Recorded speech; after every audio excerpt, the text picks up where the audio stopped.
Boa noite, irmãos. A paz do Senhor Jesus.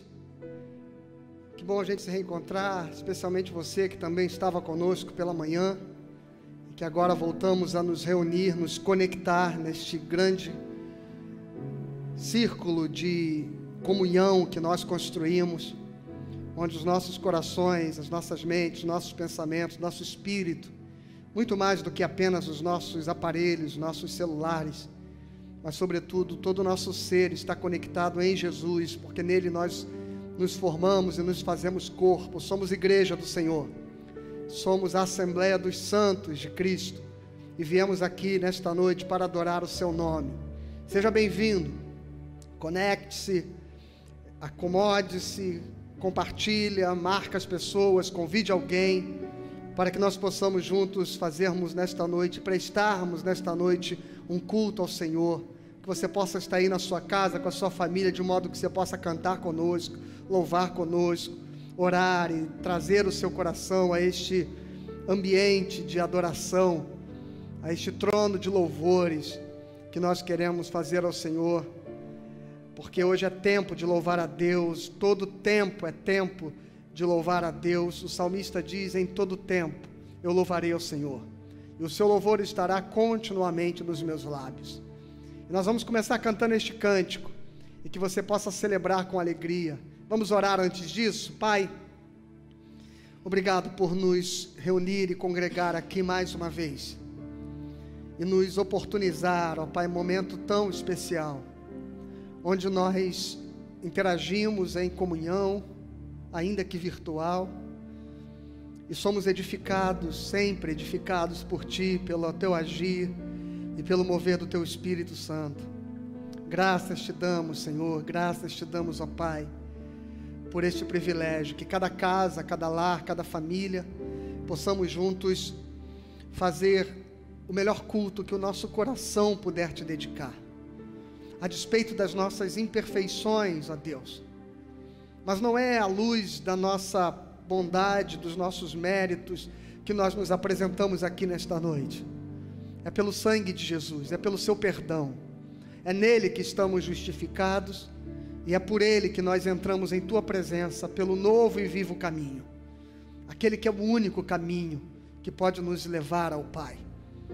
E é por isso que nós estamos aqui com a nossa consciência limpa e o nosso coração em paz, porque o teu perdão, ó Pai querido, nos confere o direito de sermos chamados filhos de Deus. E que o Senhor assim então receba este culto e receba esta adoração, no nome de Jesus. Amém. Aleluia. Vamos celebrar e vamos louvar a Deus, vamos cantar com alegria. Você que está aí na sua casa, você que pela manhã esteve conosco, e eu comuniquei e disse que nós estamos vivendo um domingo onde celebramos em lágrimas, em comunhão com a dor e a tristeza da família da nossa irmã Patrícia, nosso irmão Josiel, nosso baixista, que ontem a sogra do Josiel, mãe da Patrícia, avó da nossa adolescente Carol, foi sepultada, vítima de coronavírus, e nós temos orado por consolo, pelo conforto do Espírito Santo ao coração desta família e de tantas outras famílias que também estão vivendo o seu luto e as suas perdas neste tempo. Que o Senhor seja conosco, que o Senhor nos abençoe, que o Senhor nos dê um culto abençoado para a glória do seu nome. Louvado seja. Aleluia. Boa noite, irmãos, graça e paz. Todo tempo é tempo de louvar o Senhor, e é isso que vamos fazer aqui nessa noite. Aleluia.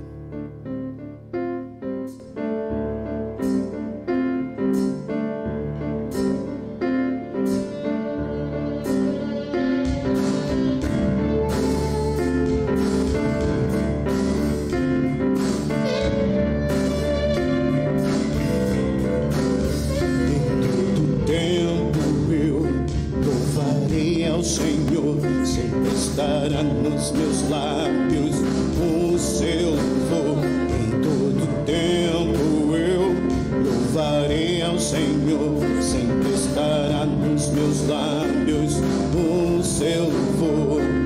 Alegrar-se-á no Senhor a minha alma.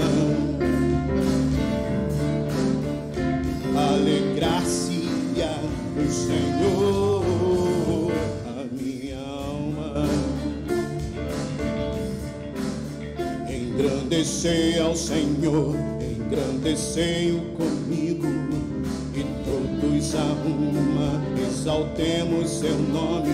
Engrandecei ao Senhor, engrandecei-o comigo, e todos a uma exaltemos o nome, seu glorioso nome, seu glorioso nome. Em todo tempo eu louvarei ao Senhor, sempre estará nos meus lábios o seu louvor. Em todo tempo eu louvarei ao Senhor, sempre estará nos meus lábios o seu louvor. Alegrar-se ao Senhor a minha alma, alegrar-se ao Senhor a minha alma. Engrandecer ao Senhor, engrandecei-o comigo, e todos a uma exaltemos o nome. Engrandecer ao Senhor, engrandecei-o comigo, e todos a uma exaltemos o nome. Meu glorioso nome, seu glorioso nome.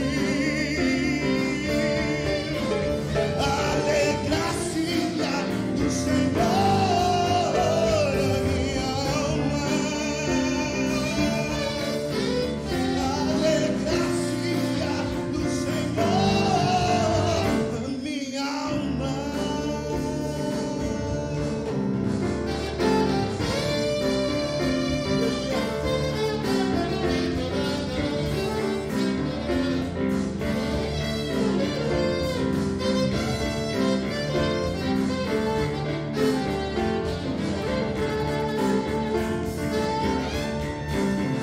Seu glorioso nome,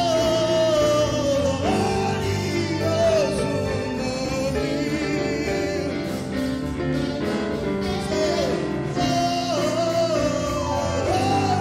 glorioso nome. Alegrar-se-á do Senhor a minha alma, alegrar-se-á do Senhor a minha alma. Aleluia. Glórias ao Senhor. Louvado seja o nome do Senhor em todo tempo, em todo instante. Seguimos, irmãos, olhando para o Mestre. E quando falamos do nosso Mestre, lembramos da sua cruz, do peso que Ele carregou por mim e por você. Louvado seja o nome dEle. Louvado seja o nome de Jesus, o nosso Salvador.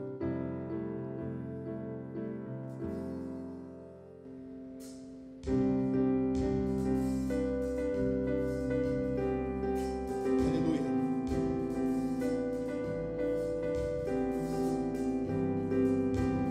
Glória ao nome de Jesus.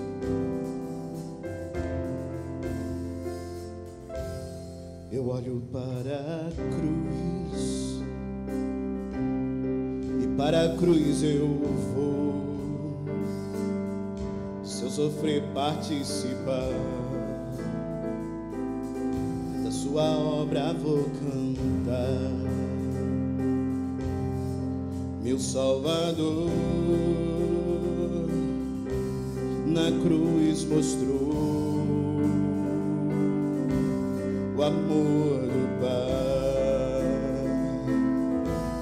o justo Deus.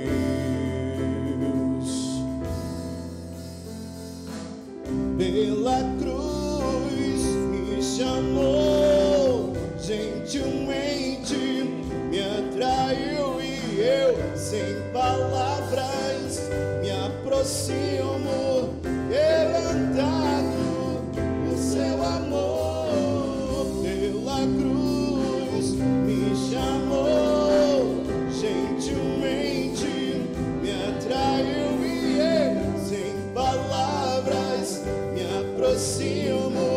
quebrantado o seu amor.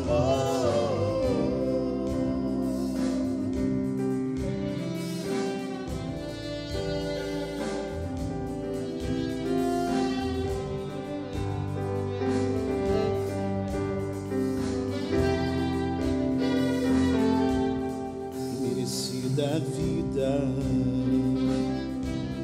de graça recebi, por sua cruz, da morte me livrou, trouxe minha vida. Eu estava condenado, mas agora pela cruz eu sou reconciliado. Pela cruz me chamou, gentilmente me atraiu e eu, sem palavras, me aproximo, quebrantado do seu amor. Pela cruz me chamou, gentilmente me atraiu e eu, sem palavras, aleluia, quebrantado do seu amor,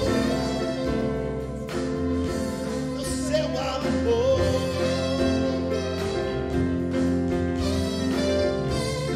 Me redimiu e me mostrou como é fiel. Impressionante é o seu amor.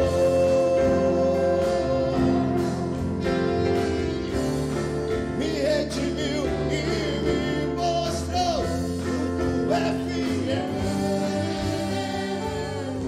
Pela cruz me chamou, gentilmente me atraiu e eu, sem palavras, me aproximo, quebrantado do seu amor. Pela cruz me chamou, gentilmente me atraiu e eu, sem palavras, me aproximo, quebrantado do seu amor.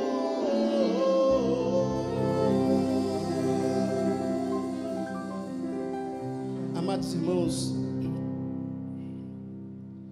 uma coisa que conforta muito o meu coração é quando nós podemos dizer que nós nos sentimos atraídos por Deus, de qualquer forma, atraídos pelo Senhor. Isso para mim tem uma conotação de pertencer, de servir, de estar com Ele, de fazer parte dEle.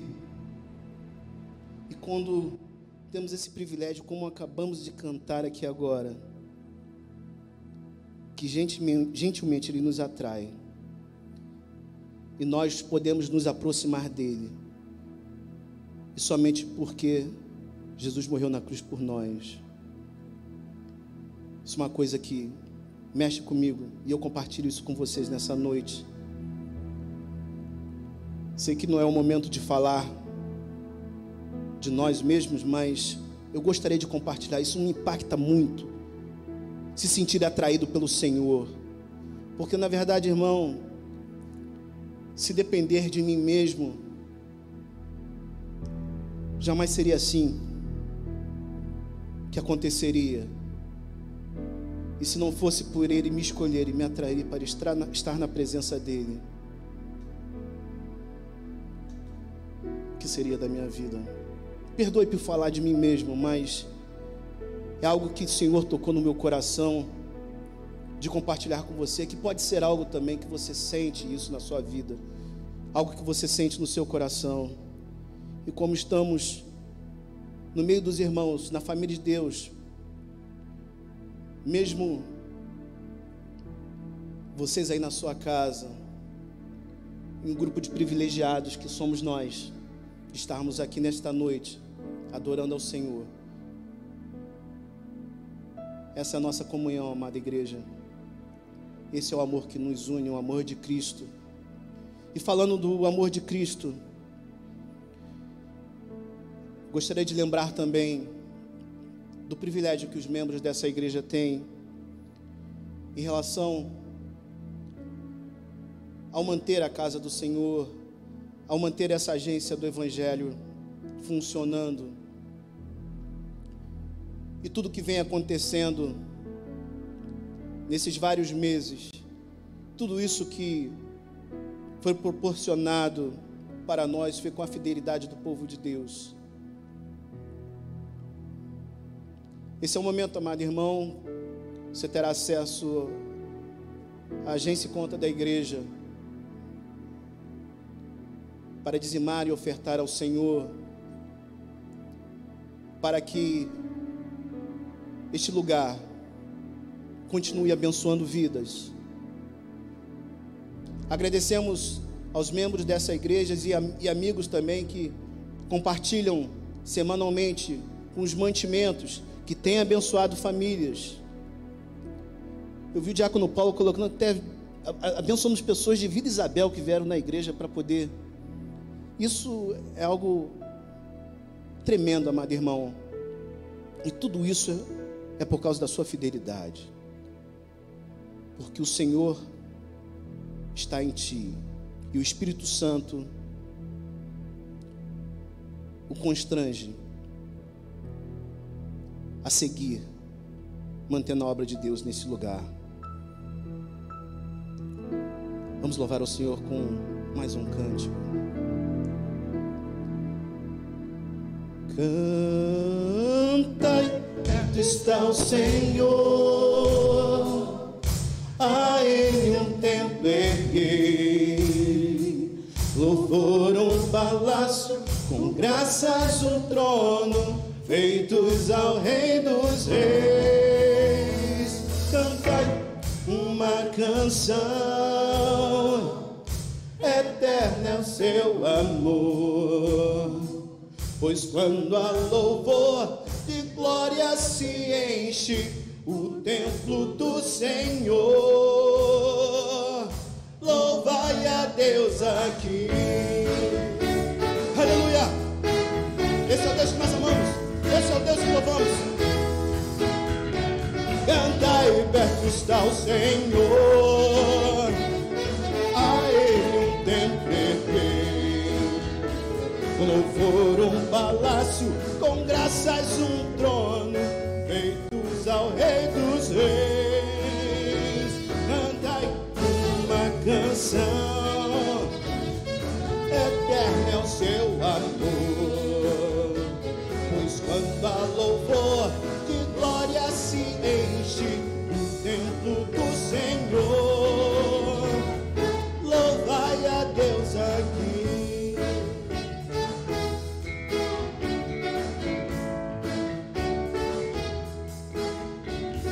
Deus habita em meio aos louvores, no canto dos santos. Deus habita em meio aos louvores, no canto dos santos. Cantai, perto está o Senhor, a Ele um templo erguei, louvor um palácio, com graças um trono, feitos ao Rei dos Reis. Cantai uma canção, eterno é o seu amor, pois quando há louvor de glória se enche o trono do Senhor. Louvai a Deus aqui.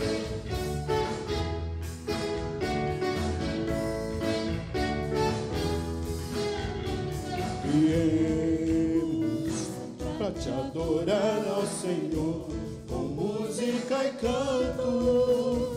Estamos alegres com os feitos do Pai, e a Ele louvamos. Cantai, perto está o Senhor, a Ele um templo erguei, palácio, com graças um trono, feitos ao Rei dos Reis. Cantai uma canção, eterno é o seu amor, pois quando há louvor de glória se enche o templo do Senhor. Louvai a Deus aqui.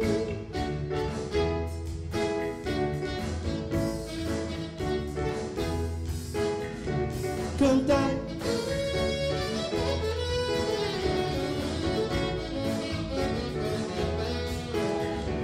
Cantai.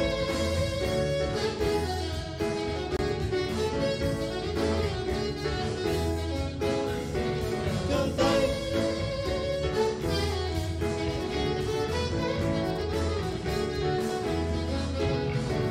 Cantai. Aleluia. Louvado seja o nome do Senhor. Cantai ao Senhor, cantai com alegria. Vamos abrir a nossa Bíblia no Evangelho de Lucas, capítulo 21, a partir do verso 29. E vamos orar.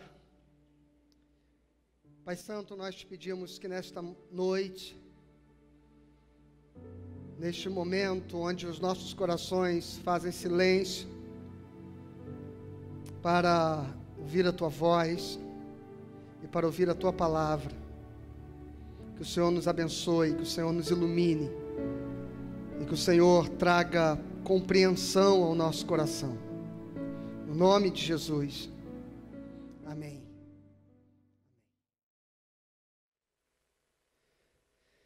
Evangelho de Lucas, capítulo 21, versículo 29, é o texto que nós vamos ler. São promessas da parousia, da vinda do nosso Senhor Jesus Cristo, que o próprio Cristo está falando aos discípulos. O Evangelho de Lucas, capítulo 21, tanto quanto o Evangelho de Mateus, capítulo 24, são os sermões escatológicos do Senhor Jesus. E diz assim o texto: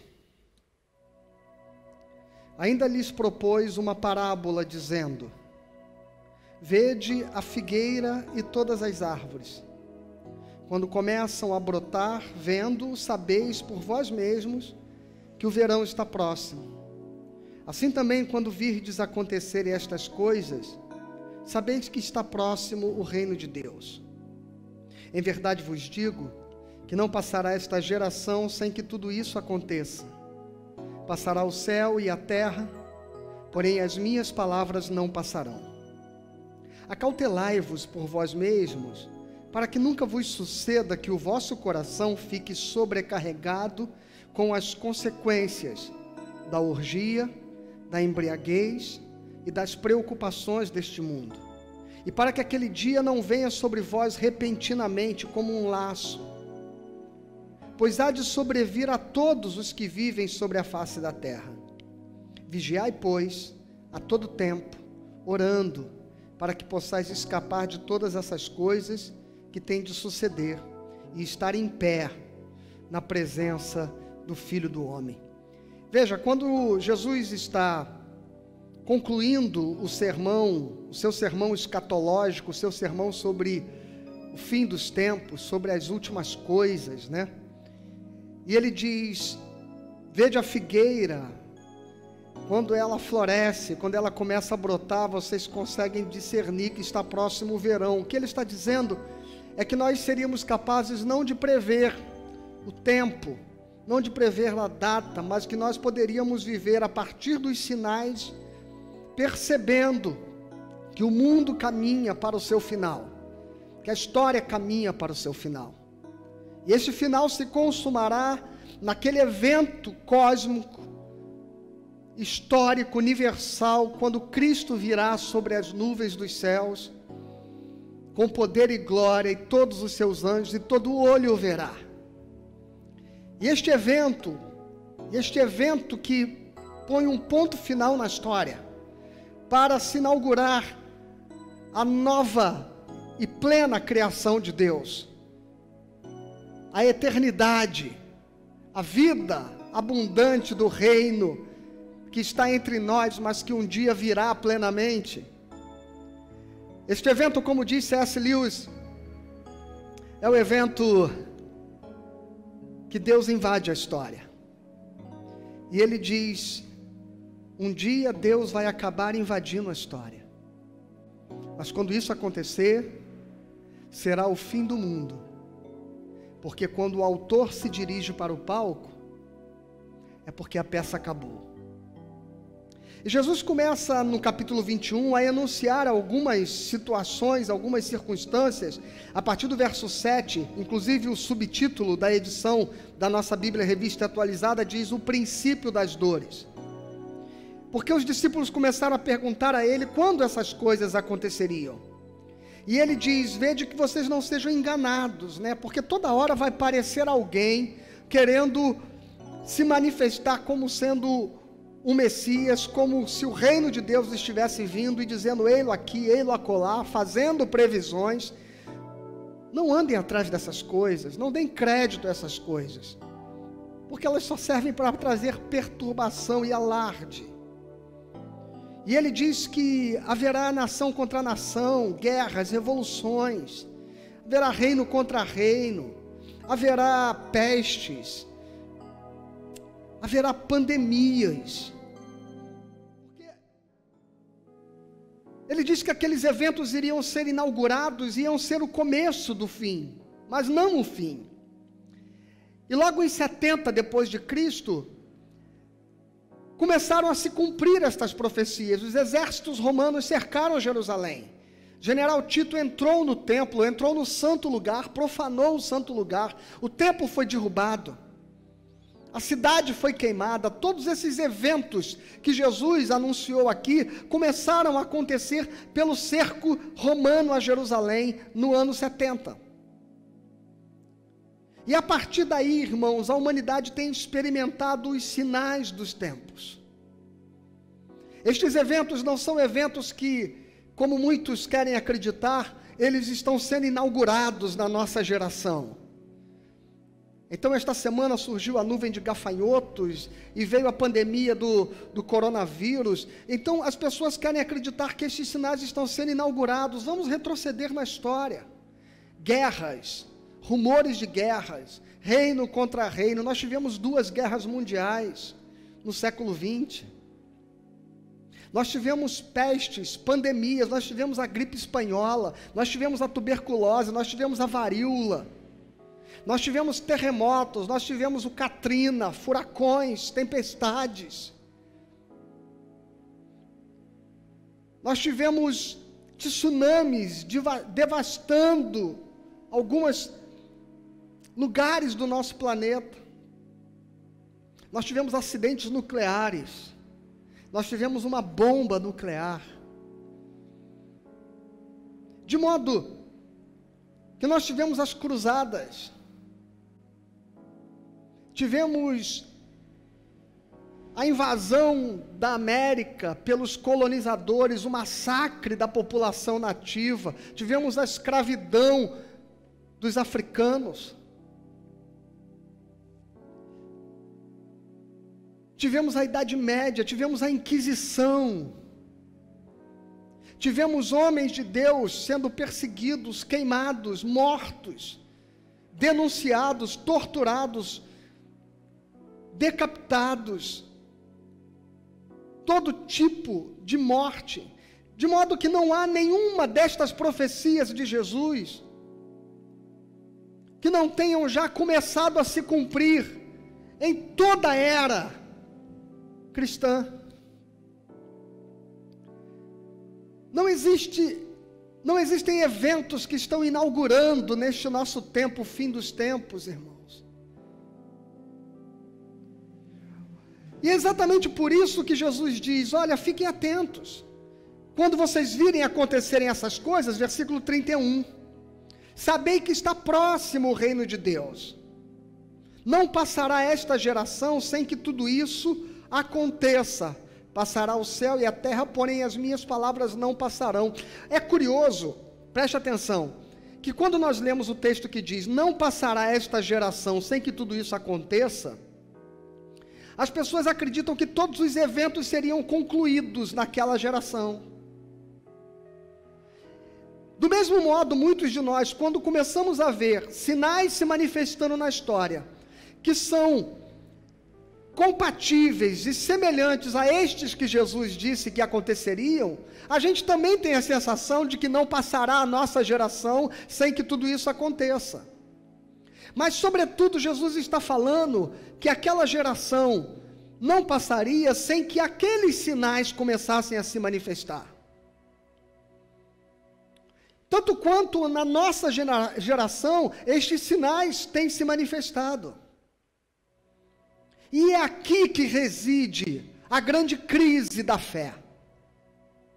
Porque no verso 34, Jesus diz, acautelai-vos por vós mesmos.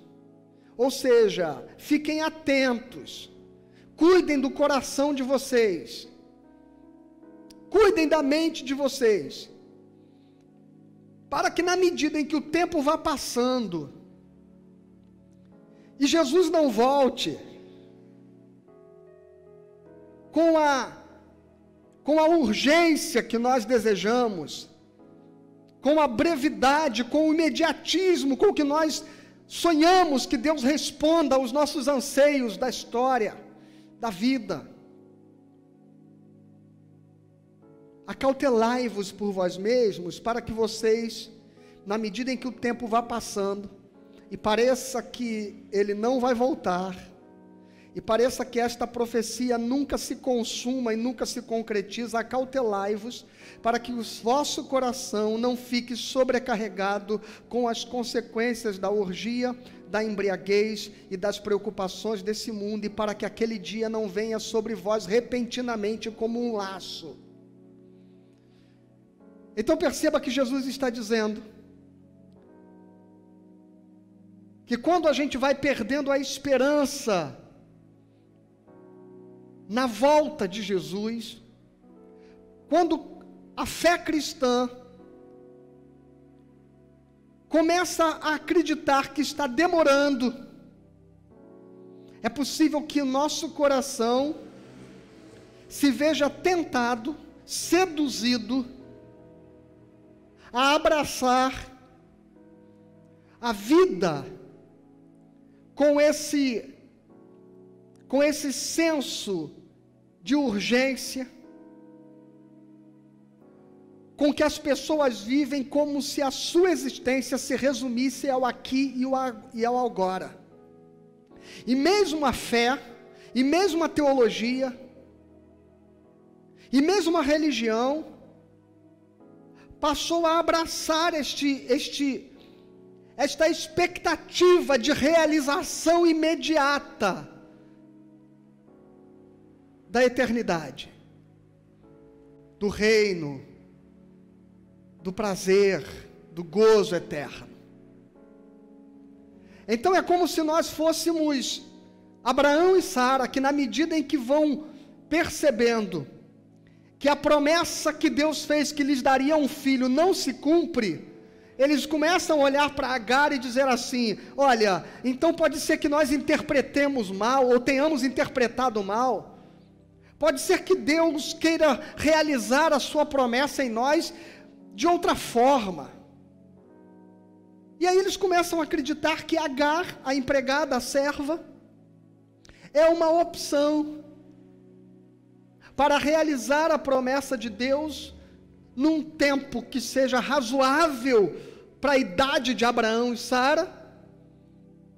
E aí por um instante eles abandonam a promessa, eles abandonam a esperança, para construir a sua própria realização temporal daquilo que Deus havia dito que faria na vida deles. E é isso que Jesus está alertando aos seus discípulos. Hoje nós vivemos uma igreja, uma fé, um cristianismo, que ainda fala que Jesus vai voltar, mas só o diz como instrumento de produzir alarde nas pessoas, impacto nas pessoas, medo.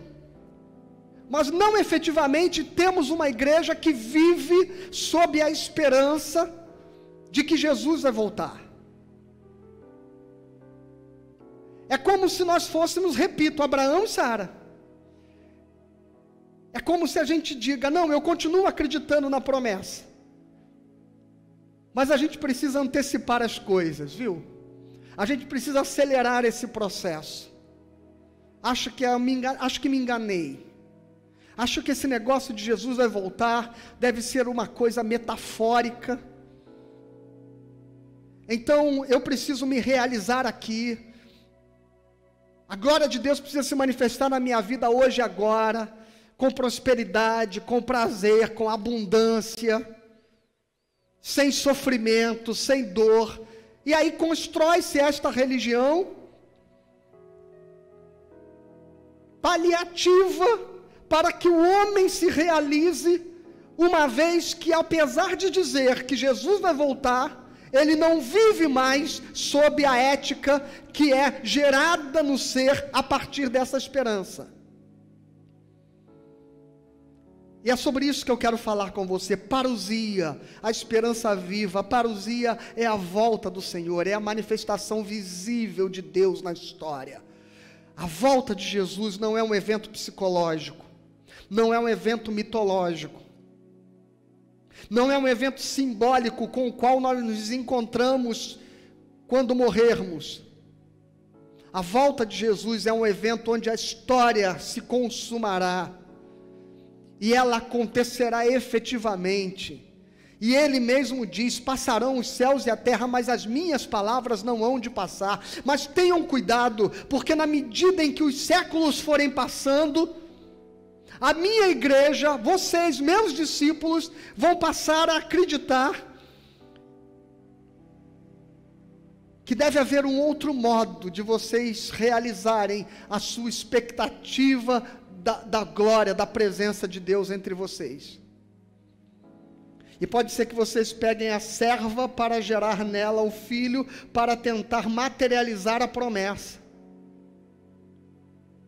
E aí ele diz, que o vosso coração não esteja sobrecarregado com as consequências da orgia, da embriaguez e das preocupações desse mundo. Quando a gente lê esse texto, a gente não consegue imaginar que ele possa se referir a nós. Como assim? Como assim dizer que a igreja se envolveu com a orgia? Como assim dizer que a igreja se envolveu com a embriaguez e com as preocupações desse mundo? A primeira coisa que eu queria dizer a você é que a palavra grega que está aqui traduzida na Bíblia atualizada como orgia, ela não significa orgia. Infelizmente, esta inclinação moralista que o cristianismo abraçou, qualquer coisa que se refira a qualquer tipo de prazer humano é sempre sexualizado na cabeça dos pensadores da ortodoxia cristã. A palavra kraipali, que está aqui do grego, é uma sensação, seria como dizer, como se fosse uma ressaca, depois de uma grande bebedeira. Mas como a próxima palavra é embriaguez, ficaria redundante dizer que vocês não têm o coração tomados de ressaca e de embriaguez, porque parecia redundante. Então percebeu-se os exegetas que esta palavra deve estar sendo aplicada aqui pelo evangelista Lucas com outro sentido, e não com o sentido exato dela, que seria uma ressaca depois de uma grande bebedeira. E é por isso que você vai encontrar ela na Bíblia atualizada traduzida como orgia, mas curiosamente na Bíblia revista e corrigida, ela vai estar traduzida como glutonaria. Veja a diferença?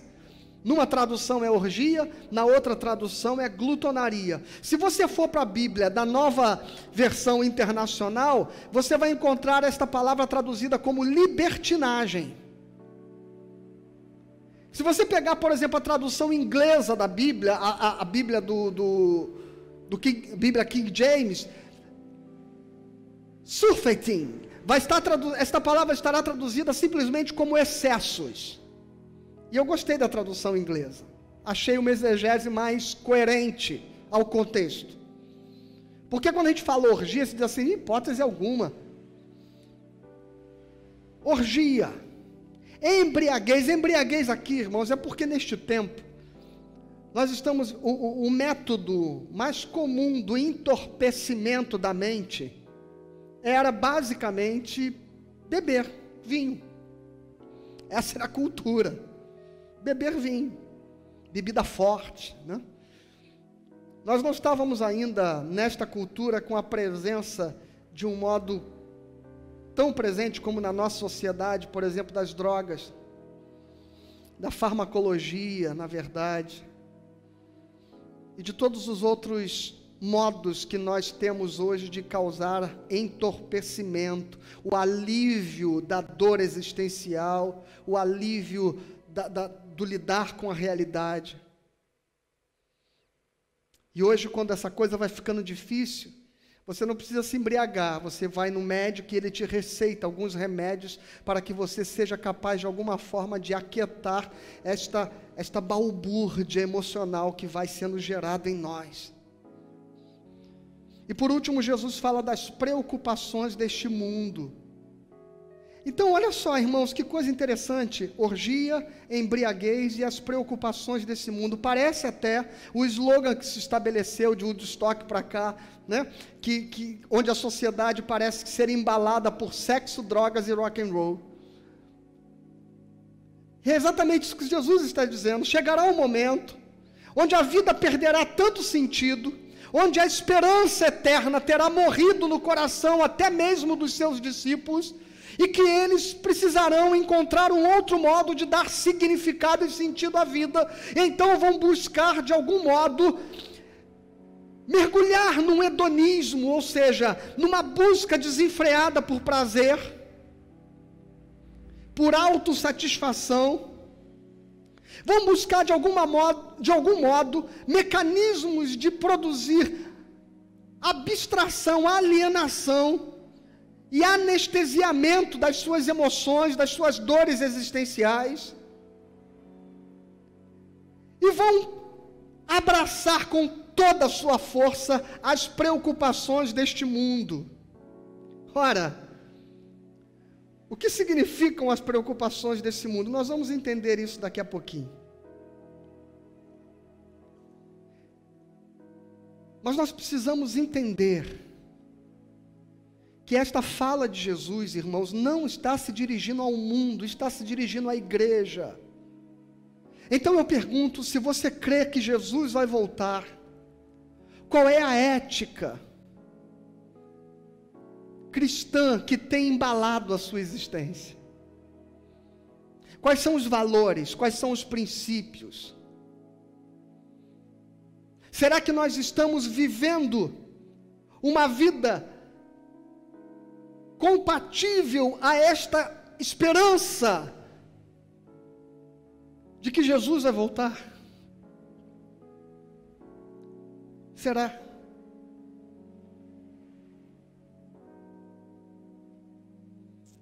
Eu nasci num cristianismo que cantava como os antigos espirituais negros, né?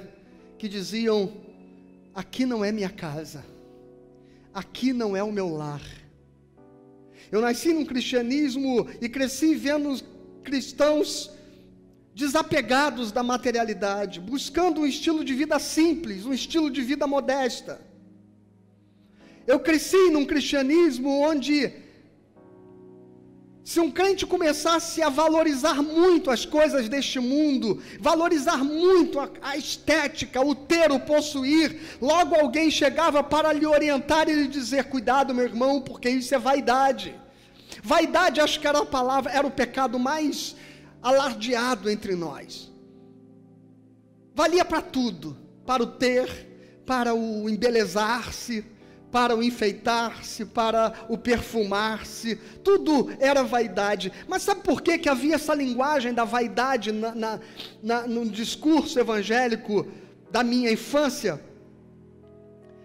Porque o que embalava os crentes é que este mundo, as coisas deste mundo, as coisas que todas as pessoas dão importância, dão valor, aquilo pelo qual elas se matam, aquilo pelo qual elas se sacrificam, aquilo pelo qual elas se esforçam, se empenham para nós. Não fazia o menor sentido, porque nós estávamos aguardando ansiosamente que Jesus voltaria para nos buscar, e a nossa esperança era a cidade eterna, e não havia coisa que fosse mais repetida do púlpito evangélico, senão decantar as ruas de ouro, o mar de cristal, a glória de Deus que resplandecia, os portais gloriosos da cidade eterna. Esta era a nossa esperança, para isso vivíamos, para isso empenhávamos a nossa vida. Eu sei, este cristianismo que tentava fugir desta busca hedonista de prazer, acabou se apegando a um outro pensamento, a um estoicismo, que é um pensamento grego, originado ali no século IV a.C., por Zenão de Cício, que dizia que, basicamente, a sabedoria estava na extirpação de todo tipo de prazer. E acabou que o estoicismo, ele influenciou muito a moral cristã e o comportamento cristão. Eu sei que esta ética estoica do cristianismo muitas vezes foi manipulada para produzir um comportamento alienado e apático dos cristãos em relação ao seu compromisso histórico, ao agir profético da igreja. E esta alienação legitimou muitos eventos lamentáveis da história da humanidade, que a igreja, se de um modo não apoiou, pelo menos se silenciou diante de. Mas a despeito da crítica política que nós podemos fazer do comportamento da igreja, havia uma beleza, havia uma pureza, havia uma singeleza de cristãos que passavam pela dor, passavam pela luta e passavam pelo sofrimento, cantando e celebrando que estavam caminhando em direção ao seu Senhor. A fé cristã nos causava um desapego por estas coisas que hoje se tornaram nossos tesouros. Nós vivíamos, como Paulo diz aos Colossenses no capítulo 3, no versículo 1, portanto, se vocês fostes ressuscitados juntamente com Cristo, buscai as coisas lá do alto, onde Cristo vive assentado à direita de Deus. Pensai nas coisas lá do alto, não nas que são aqui da terra, porque morreste, e a vossa vida está oculta juntamente com Cristo em Deus, e quando Cristo, que é a nossa vida, se manifestar, então vós também sereis manifestados com Ele em glória. Essa era a ética da igreja. Nós buscávamos a coisa do alto, as coisas do alto, porque a nossa vida, nosso tesouro, aquilo que era precioso para nós, estava oculto em Cristo, e Ele voltará, e Ele se manifestará outra vez, e quando Ele se manifestar, vós também sereis manifestados com Ele em glória. Ali nós teríamos a nossa vitória. A nossa vitória não era um milagre que curaria uma enfermidade, não era um livramento financeiro, não era prosperidade material. A nossa vitória era saber que Jesus vai voltar, e nós herdaremos a glória, e nós vivíamos debaixo desta esperança.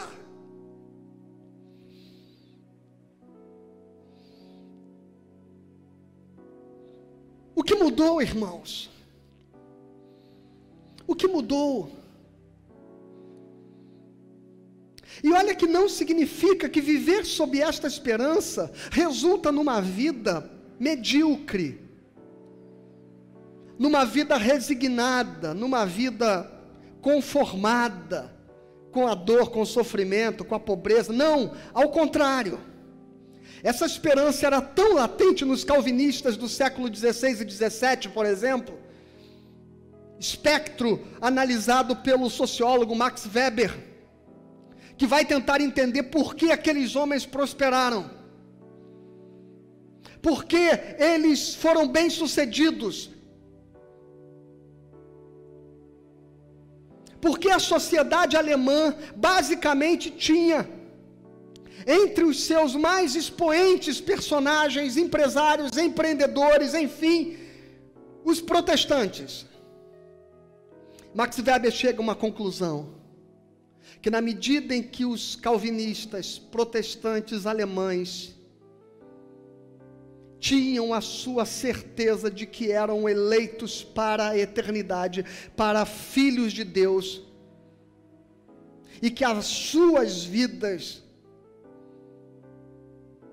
foram separadas para viverem como cidadãos dos céus, eles então se empenhavam para viver de um modo excelente.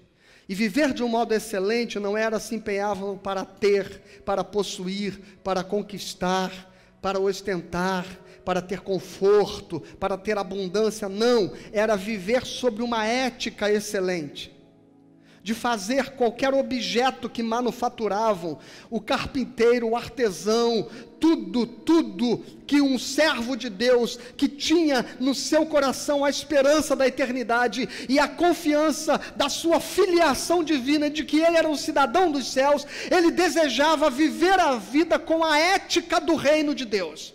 Portanto, o que ele fazia era o melhor, portanto, o seu trabalho era o melhor, a sua dedicação era maior, o seu empenho era diferenciado, a sua honestidade, a sua fidelidade, o seu compromisso, tudo que eles faziam com excelência. Por quê? Porque sabiam que eles eram cidadãos dos céus e, portanto, eles não se rendiam à ética superficial deste mundo.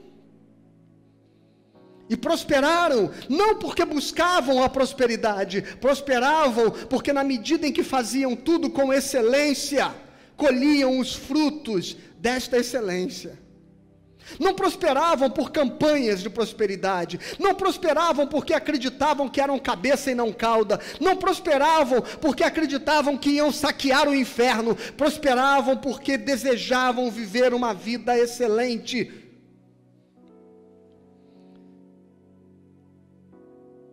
Existir com excelência, com um caráter excelente. Só que o tempo foi passando, irmãos, e Jesus não volta, tão logo como acreditavam.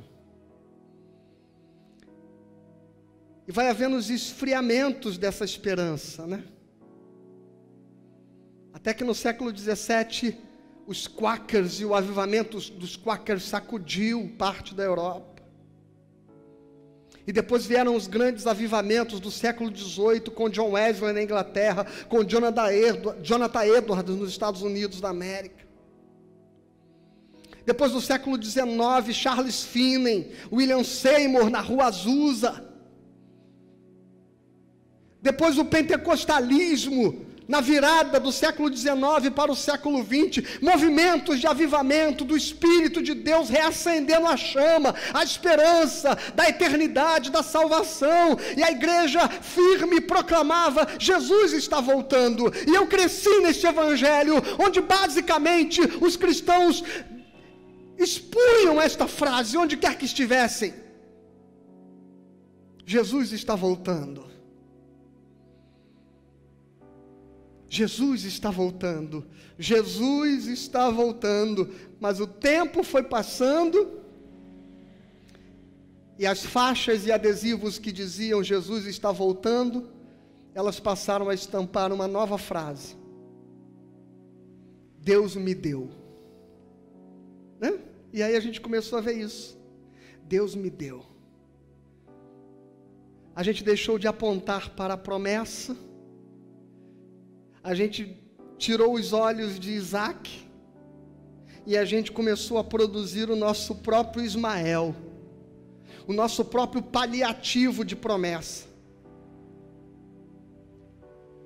E o que aconteceu? Aquilo que Jesus disse que aconteceria.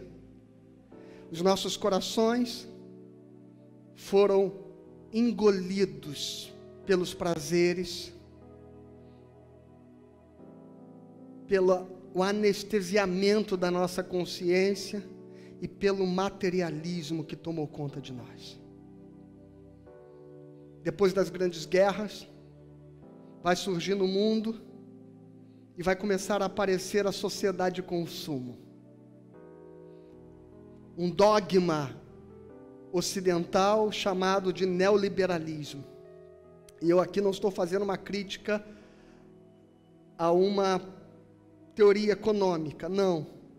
A minha palavra está especificamente voltada ao seu paralelo religioso, porque acompanhando o consumismo e a sociedade de consumo neoliberal vai surgir um neopentecostalismo. Na década de 90 chega ao Brasil a globalização. E com a globalização chega a teologia da prosperidade. E o evangélico e o cristão e o servo de Deus passou a se seduzir por aquele discurso triunfalista. Aquele discurso de reinar em vida. Não é isso? Esta frase se tornou uma ênfase. Reinar em vida. Sermos cabeça e não cauda. Saquear o inferno. Textos do Antigo Testamento se referindo ao povo de Israel começaram a ser aplicados para a igreja. O Senhor vai fazer com que vocês comam da prosperidade da terra. Os empregos serão de vocês. Os ímpios serão demitidos. Os crentes prosperarão. As vagas dos concursos, a cura, o milagre, e o neopentecostalismo tem uma primeira onda, que é o pentecostalismo de cura divina, até que chega depois o pentecostalismo da prosperidade. E a nossa eclesiologia mudou, o nosso culto mudou, os nossos hinos mudaram, porque nós deixamos de cantar a esperança no porvir, nós deixamos de aceitar a dor, o sofrimento, a contingência da vida, nós deixamos, eu não aceito, eu repreendo, eu determino, eu profetizo, e esta passou a ser a linguagem do povo de Deus, que foi abandonando a sua ética peregrina para uma ética materialista e imediata. Orgia, embriaguez e os cuidados do mundo. Eu traduziria para o nosso tempo: autossatisfação, prazer, emoção e materialismo. Criamos a versão religiosa, irmãos, do sexo, drogas e rock and roll. Êxtase, superstição e gospel music. Fizemos o nosso próprio pacote para aquilo que Jesus chamou de excessos, que na sua tradução que nós lemos está orgia, mas entenda, excessos, autossatisfação, regalar a alma, a vida no prazer. E como na moralidade cristã, este prazer não pode ser o prazer desenfreado, como o mundo mergulha nele, da glutonaria, da luxúria, da lascívia, da orgia. Nós criamos um outro tipo de prazer. O prazer da visibilidade, o prazer do glamour, o prazer da fama. Começaram a surgir no nosso meio as nossas estrelas, os nossos ídolos. A gente começou a ficar fashion, sofisticado, sofisticação. Esse foi o nosso modo de desenvolver esta orgia, ou seja, esta busca por uma realização imediata de visibilidade, de glória. Ou seja, perdemos o olhar na eternidade, na esperança. Esse prazer êxtase, essa autossatisfação, foi um mecanismo de inflar o nosso ego, de nos trazer regozijo, O culto, ele tem que preencher em nós aquilo que deveria estar plenamente satisfeito pela esperança da glória. Mas agora não. Eu quero que hoje, eu quero que nesse domingo, eu saia da reunião e que Deus tenha realizado em mim todas as minhas necessidades emocionais e suprido todas as minhas ansiedades. Eu tenho que sair em êxtase. E aí as igrejas se tornaram nightclubs. A música hoje tem aquela batida progressiva, 4 acordes repetitivos, mantras que são reproduzidos exaustivamente, até que uma comoção geral se instale, porque nós queremos prazer.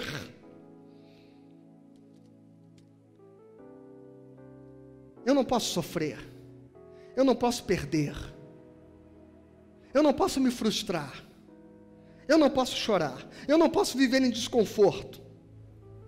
Deus tem que me suprir e tem que me realizar aqui e agora.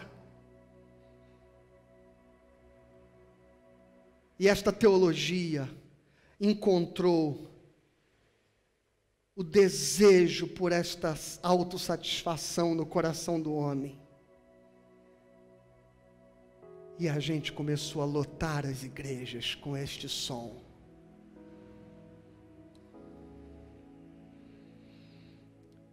Hedonismo puro.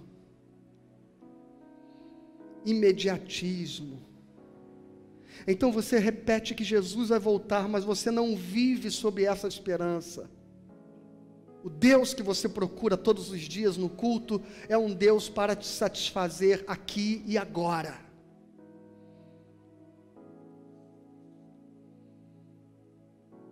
Embriaguez, a segunda coisa.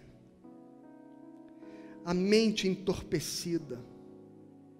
Criamos um universo de superstições e de misticismo, de catarse, que nada se distingue de uma viagem dessa, de um barato desse, curtido por alguém que está embriagado ou drogado. Um mundo de ilusões, um mundo de magos, de mágicos, de homens superpoderosos, de videntes, de adivinhos. Deus tem que ser alguma coisa que me arrebate aqui e agora, que se manifeste como uma presença real. E se isso demorar a acontecer, e se num culto isso não tiver, e se de alguns dias eu não experimentar esse tipo de descarga de adrenalina, de endorfina, de dopamina no meu cérebro, parece que Deus não existe. Entra em crise de fé, deprime espiritualmente.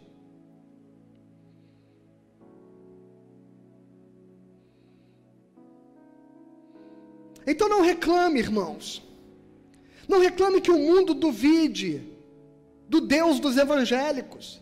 Nesse tempo de pandemia eu tenho escutado as pessoas dizendo: cadê pastores? Cadê os seus milagres? Cadê as suas curas? Cadê a igreja poderosa? As pessoas estão morrendo. Cadê a autoridade profética de vocês? Não acredite que eles são incrédulos, debochados. Fomos nós que vendemos a ideia de um Deus, que é um Deus, que é o gênio da lâmpada, que está à disposição das nossas demandas, e que a gente aciona toda vez que queremos que algo seja transformado na nossa vida, porque nós perdemos a esperança da eternidade, queremos e construímos e vendemos um Deus do aqui e do agora, um Deus do consumo, um Deus do prazer, um Deus da autossatisfação, um Deus que entorpece a minha mente para que eu não sinta dor, para que eu não viva os conflitos existenciais, para que eu não seja impactado pelas nuances, pelas sombras deste mundo tenebroso. Este Deus que é embriaguez pura.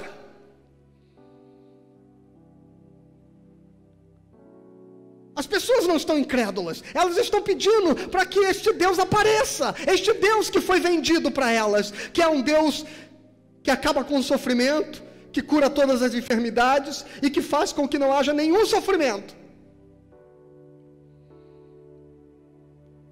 Porque em um dado momento nós paramos de anunciar às pessoas que a nossa esperança não está neste mundo, mas que Jesus vai voltar para dizer a elas que elas precisam exigir, determinar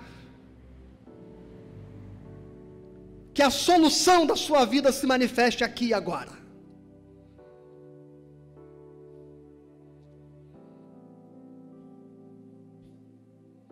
São analgésicos espirituais, irmãos. São psicotrópicos emocionais. São experiências de catarse. E às vezes eu acho que a igreja está embriagada, curtindo um grande barato mesmo. Vê anjo, demônio, capeta, diabo, em tudo que é lugar. Parece uma grande cracolândia religiosa. Cracolândia religiosa.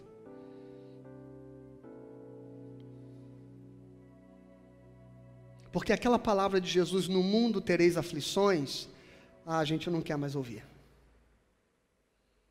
Aquela palavra, a igreja de Esmirna, ser fiel até a morte.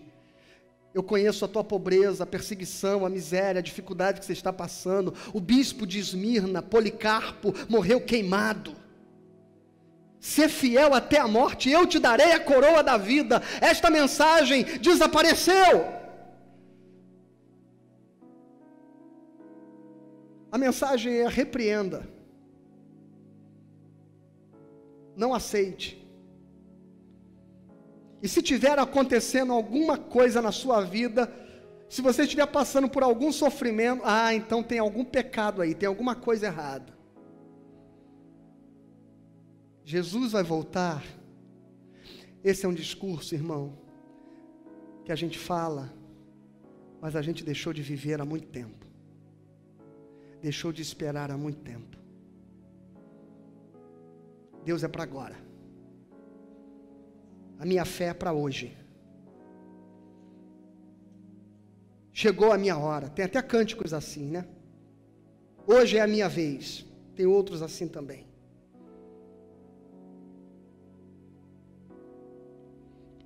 E por último, Jesus fala das preocupações desse mundo.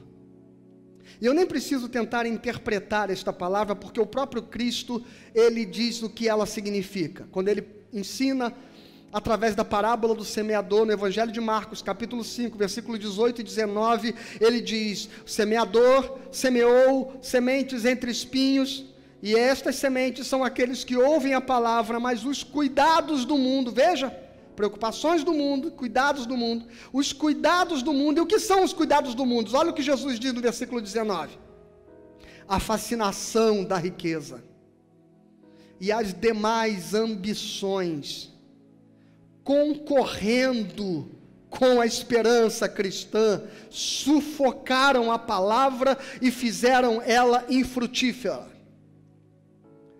A fascinação,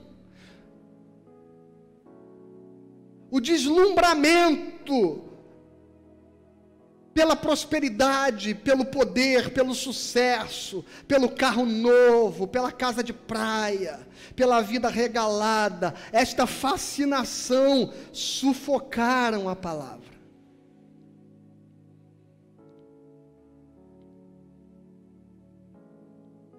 Tem gente que sai da Baixada Fluminense, é pobre, baixa renda, se desloca até a Barra da Tijuca para fazer parte de um culto glamuroso, cheio de gente de classe média alta. E eu fico me perguntando, que fascinação é essa, que foi gerada em nós por esse glamour estético da igreja, do mundo, do tempo, se não o fato de que por Jesus demorar a voltar, os nossos corações foram sobrecarregados dos excessos, do entorpecimento e da materialidade. E é o que Jesus está prevenindo e prevendo, sobretudo, que aconteceria com a sua igreja. Materialismo, imediatismo, realização sucesso, glória, visibilidade, fama, estas coisas passaram a dar ao crente a consciência de que ele tem relacionamento com Deus.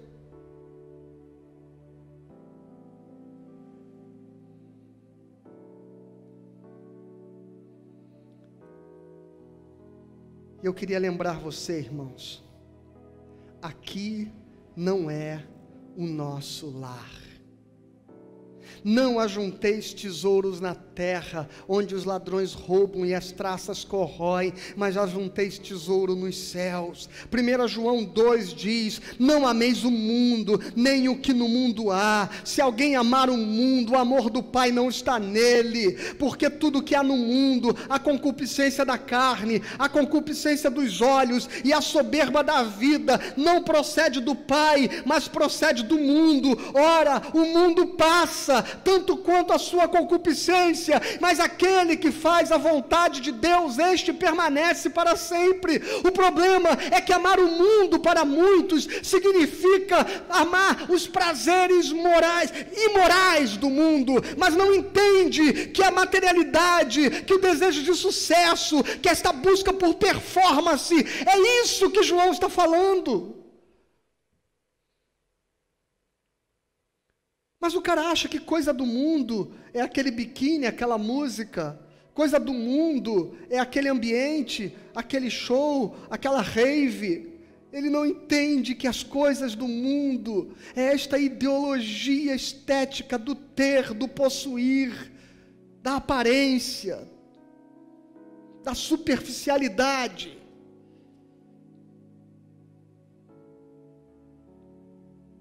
Ter ambição, irmão, não é algo ruim necessariamente. Mas lembrem dos calvinistas do século 16 e 17 que eu citei agora há pouco. Um dia perguntaram a C.S. Lewis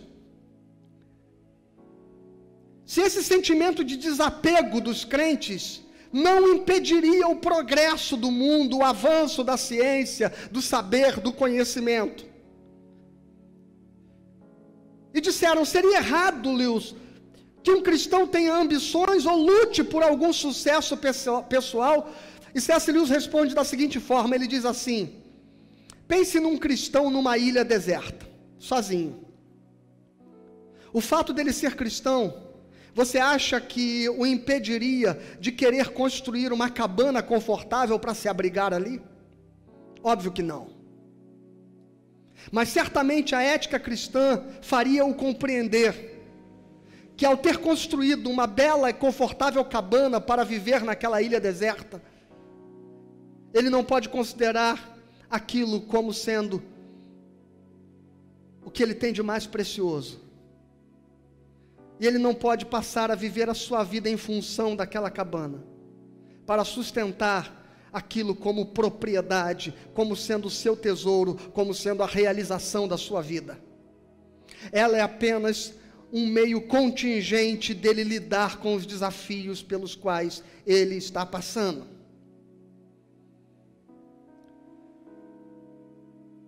Desejar fazer algo com excelência não é ruim. Desejar ser excelente para alguma coisa não é ruim.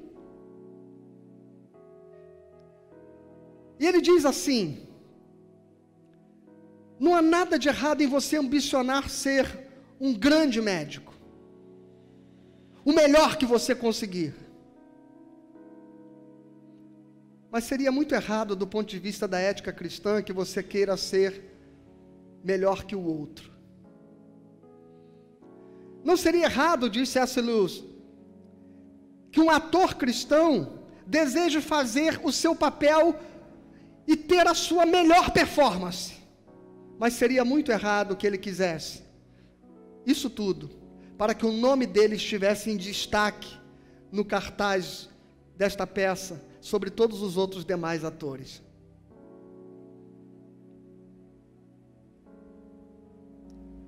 Quando por trás de cada ambição você tiver que fazer a pergunta: o que eu ganho com isso?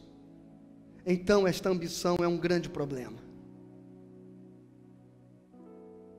Por isso que os cristãos calvinistas viviam de um modo excelente. Mas não viviam de um modo excelente porque tinham uma ambição de conquistar algo por intermédio daquilo. ou de serem reconhecidos por aquilo, ou de serem recompensados por aquilo. Viviam de um modo excelente, porque excelência é um modo cristão de viver.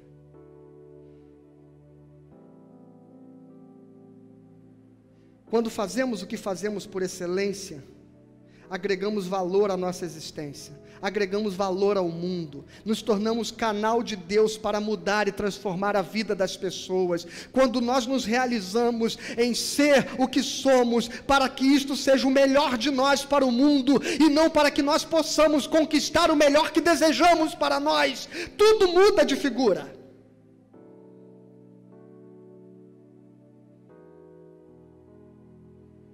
Porque senão nós voltamos à autossatisfação, ao prazer, emoção e ao materialismo.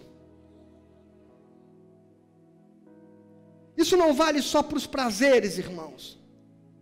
Isto vale também para as dores, para as perdas. Tem pessoas que estão mergulhadas em sofrimento, mergulhadas em lamento, mergulhadas em tristeza, porque não conseguem superar as perdas, os traumas, as dificuldades da vida, as frustrações, as decepções. Sabe por quê? Porque também perderam a perspectiva da eternidade. Então acreditam que a morte, acreditam que a enfermidade, que a dor, que isto resume a nossa existência, como se a nossa existência se limitasse a esta vida, como se não houvesse a eternidade, como se os mortos em Cristo não fossem ressuscitar. E enterram as suas vidas no sofrimento, porque acreditam que aquilo é o fim, acabou, não tem mais vida.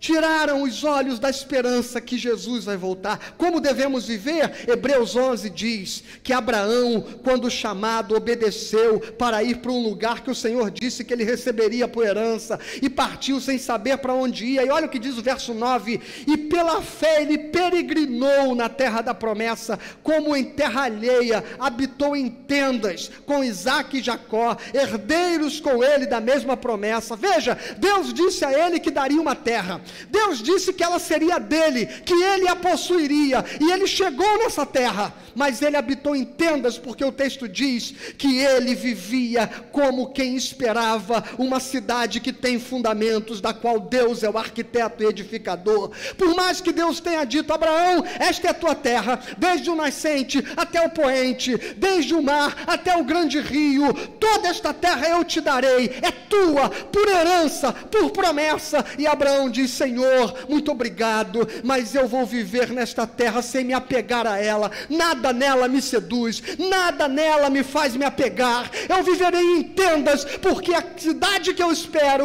é a cidade eterna, é a vida eterna, esta é a promessa que me interessa, Senhor. Nada nesse mundo seduz, nada neste mundo nos faz lamentar não possuir, nada neste mundo nos faz nos desesperar por termos perdido, nada neste mundo nos causa obsessão, porque a nossa esperança é a eternidade. Por isso que Paulo diz aos Filipenses no capítulo 1, versículo 21, por isso que para mim o viver é Cristo e o morrer é lucro. No versículo 23 ele diz: de um outro lado eu estou constrangido, porque eu quero mesmo é partir para o céu, para estar com Cristo, que olha o que ele diz, é incomparavelmente melhor. Mas hoje nós estamos tão apegados a esta nossa vida, irmãos, que tem crente que vive com desespero diante da morte, que não sabem processar as despedidas, quando aquele que crer que Jesus vai voltar sabe que encontrar Cristo é incomparavelmente melhor. E no capítulo 3 aos Filipenses, Paulo diz: eu considero tudo como perda, no versículo 7. Tudo eu considero como perda por causa da sublimidade do conhecimento de Cristo Jesus, pelo qual e por amor eu perdi todas as coisas e as considero como refúgio para poder ganhar a Cristo e ser achado nele. Aleluia! E no versículo 11 ele resume dizendo: para poder alcançar no fim a ressurreição dos mortos. E ele diz aos Tessalonicenses: não vivam como aqueles que não têm esperança diante daqueles que morrem, porque nós, os que cremos em Cristo, sabemos que Ele vai voltar, e a trombeta vai tocar, e os mortos ressuscitarão, e nós nos encontraremos com Ele nos ares.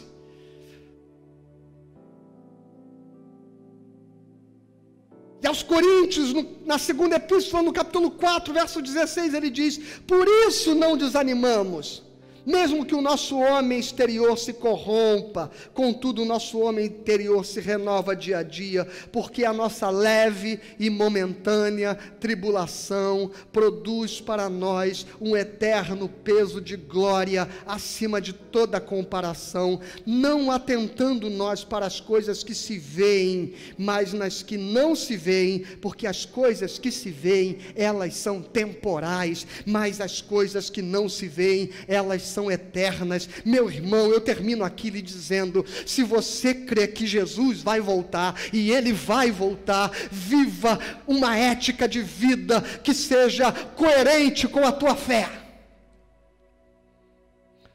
Não se sobrecarregue de desejo, de prazer, de autorrealização, de visibilidade, de uma espiritualidade de catarse, ou de uma espiritualidade materialista, estética, mas queira, sobretudo, passar por esta vida vivendo de um modo excelente, fazendo o seu melhor e vivendo a ética do reino de Deus, mas com a sua esperança de que o seu tesouro, a tua vitória, o teu triunfo, o teu milagre, a tua bênção, a tua promessa, a tua herança não se realiza aqui, mas Jesus vai voltar para nos dar a coroa da vida. E segundo, passe pelas perdas, pela dor, pelo sofrimento, pelas despedidas, pelas frustrações, pelas decepções, e siga em frente, porque você sabe que esta leve e momentânea tribulação é apenas um pequeno trajeto da tua existência. A tua vida se realiza e se consuma na glória de Deus. Que saudade desse cristianismo, que era capaz de dizer: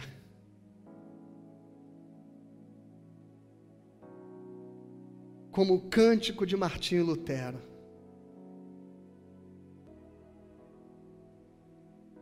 se tenho de perder famílias, bem, prazer, se tudo se acabar e a morte enfim chegar, com Ele reinaremos.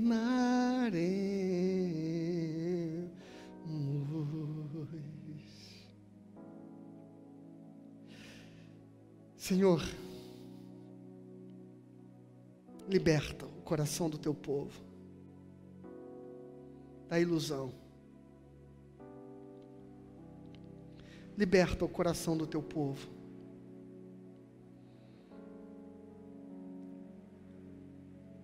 de estar sobrecarregado com a busca de satisfação, de autorrealização, de sofisticação, de materialidade, de bens, de sucesso, de visibilidade. Ensina-nos outra vez, Senhor, a passar pela vida, como Paulo disse, sabendo viver na abundância ou na escassez, sabendo ter e sabendo não ter, sabendo lidar com a fartura, tanto quanto sabendo lidar com as privações, porque tudo nós podemos, naquele que nos fortalece, e nos fortalece porque a nossa esperança está no fato de que Ele vai voltar, na parousia, a esperança viva, que não morreu, porque passarão os céus e a terra, mas as suas palavras não hão de passar.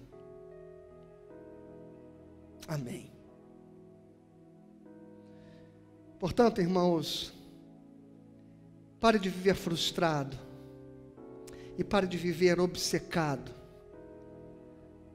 por um Deus que é este Deus mamon da materialidade. O teu Deus, Ele virá com poder e glória sobre as nuvens dos céus, e todo olho o verá. E ali a morte vai passar, não haverá mais dor, não haverá mais pranto, não haverá mais guerra, não haverá mais sofrimentos, não haverá mais angústias, não haverá mais lágrimas, porque Ele mesmo enxugará dos nossos olhos toda lágrima. Que o Senhor te abençoe e te guarde, que o Senhor faça resplandecer o seu rosto sobre ti, que Ele tenha misericórdia de ti, e que o Senhor sobre ti levante o seu rosto, e Ele te dê paz hoje e sempre. Amém. Aleluia. Deus abençoe sua vida. Meu irmão, nós terminamos o nosso culto, vamos terminar cantando este cântico que diz: ó, vem Senhor Jesus. O cântico que era um cântico que embalava a igreja neste tempo, onde essa era a nossa maior esperança. Ansioso eu espero a sua volta, o grande dia em que tu virás. Então subiremos e ali reinaremos para sempre. Aleluia. Vamos cantar isso, viu? No nome de Jesus. Eu aguardo você terça-feira às 19h30 na reunião de oração, onde nós estaremos em live pelo Facebook, e você poderá compartilhar os seus motivos de oração, e nós vamos interagir ali a partir das 19h30, e também quinta-feira em live também, a nossa devocional de quinta às 10 horas da manhã, onde nós sempre fazemos um estudo e uma reflexão bíblica também, interagindo ali naquela manhã de quinta-feira. Até lá, uma boa semana, fica com Deus. Maranata, ora vem Senhor Jesus. O Senhor vem, aleluia. Glórias a Jesus, louvado seja Ele.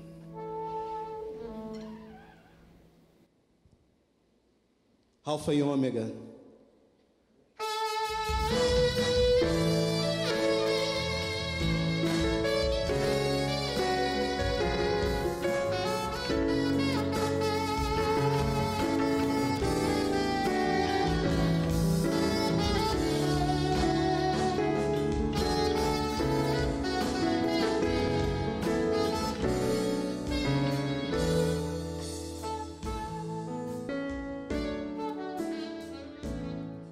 Que estás assentado no trono, sempre reinando, soberano,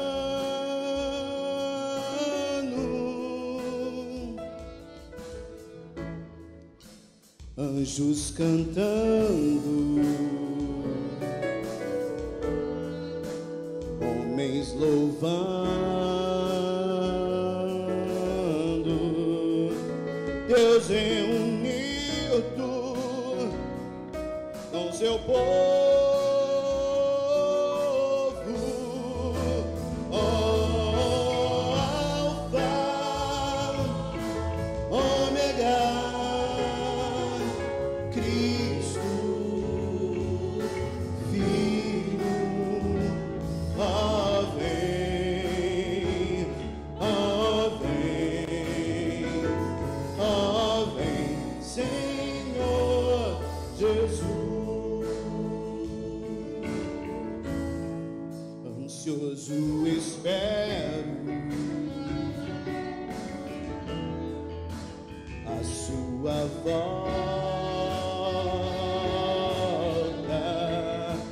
o grande dia em que tu virás. Maravilha. Então subiremos contigo estaremos para sempre. Aleluia.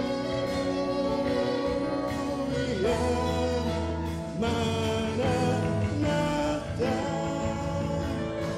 Cristo, Filho, Mestre, ó vem, ó vem, Senhor Jesus.